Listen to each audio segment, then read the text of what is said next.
Are you just so tired of that burning feeling in your chest, always reaching for antacids but never, ever getting that real, lasting relief?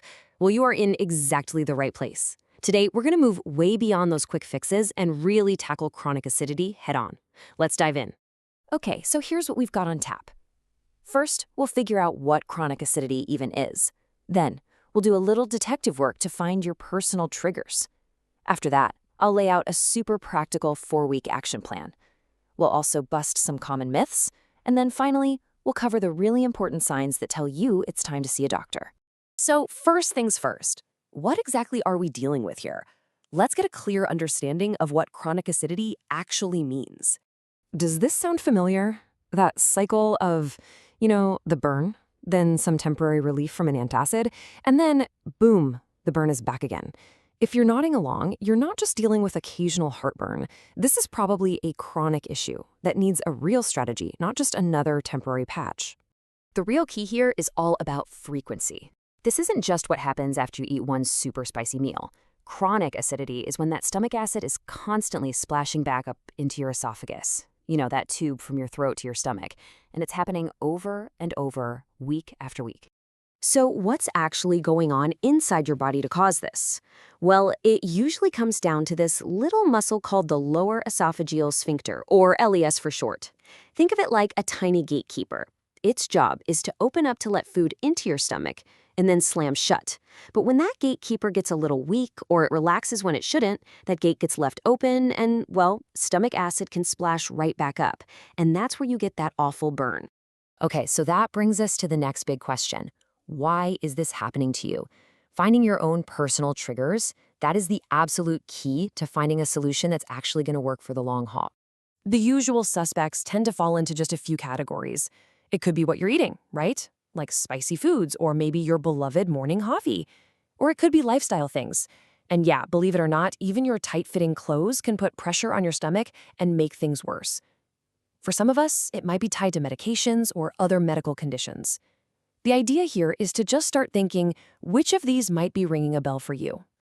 All right, now for the main event. We know what the problem is, and we've looked at the potential causes, so now let's build a real, concrete, step-by-step plan to get you on that path to relief. One of the most powerful things you can do is substitution. See, it's not just about what you cut out, but what you add in. On one side, you have the common irritants, things that can really weaken that LES valve. But on the other, you have these amazing, soothing foods like oatmeal, bananas, and ginger that are so gentle on your system. This is not about a crazy restrictive diet. It's just about making smarter swaps. Food is only half the picture, though. These lifestyle changes are just as crucial. Taking pressure off your stomach, whether it's from extra weight or just those tight jeans, can make a world of difference. And that little tip about elevating your bed? It's genius. You're literally using gravity to help keep that acid down while you sleep. And please, don't underestimate stress reduction. A calmer mind really can lead to a calmer stomach. And here it is, all laid out, week by week. This makes it so much more manageable. You just start with observing in week 1. No pressure, you're just a detective gathering clues. Then, week by week, you start putting these changes into practice. This isn't some overnight magic trick. It's all about building good, sustainable habits that lead to real results. Now, I know there is so much conflicting advice floating around out there about acidity, so let's just take a minute to clear the air and separate what's a myth from what's actually a fact. This is so important. That glass of milk you chug thinking it's helping, well, it might feel good for a moment, but it can actually cause a rebound of more acid later on. And hey, staying hydrated is great, but guzzling water with your food can actually dilute your digestive juices and make things worse. Drink your water between meals. And probably the biggest myth of all, antacids are for rescue. They are not a long-term plan. If you're relying on them every day, you could be masking a bigger issue that really needs a doctor's attention. And that brings us to our last section, which is maybe the most important one of all. These lifestyle changes are incredibly powerful, but it is absolutely vital to know when it's time to stop self-treating and go see a professional. Okay, please pay close attention to this. If any of these sound familiar to you, especially if you're getting heartburn more than twice a week, or you have trouble swallowing, or even just a nagging cough that won't go away, it's time to make an appointment. And let me be crystal clear about this last one. If you ever see blood in your vomit or your stool, that is a medical emergency. Don't wait, get help immediately.